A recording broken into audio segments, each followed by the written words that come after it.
যে সব আপু ভাইয়ারা ডাল রান্না করতে পারেন না তাদের জন্য সমাধান। প্রথমেই কিন্তু আমি ডালটাকে কুকারে সিদ্ধ করে নিয়েছি। আপনাদের কাছে কুকার না থাকলে কোনো সমস্যা নেই, চুলার মধ্যে একটা পাতিলের মধ্যে একটু পানি আর হলো ডালটা খুব ভালো করে ধুয়ে ঢাকনা দিয়ে দিবেন, একটু লবণ দিয়ে দেখবেন সুন্দর সিদ্ধ হয়ে গেছে। তারপরে কি করবেন, তারপরে দিবেন পরিমাণ মতো পানি।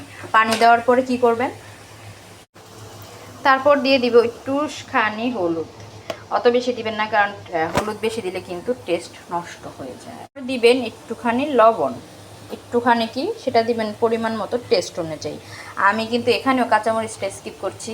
যে কাঁচামরিচ খেতে পছন্দ করেন সে কাঁচামরিচ দিবেন, যে টমেটো খেতে পছন্দ করেন সে টমেটো দিবেন, যে ধনিয়া পাতা খেতে পছন্দ করেন সে ধনিয়া পাতা দিবেন। আপনাদের যেটা পছন্দ সেটা এখানে অ্যাড করবেন। তারপর নেবেন একটা ডাল ঘুটনি। ডাল ঘুটনি দিয়ে একদম ভালো করে দিবেন, যাতে একদম ম্যাশ হয়ে যায়, ভালো করে গুড়ানাটা হবে।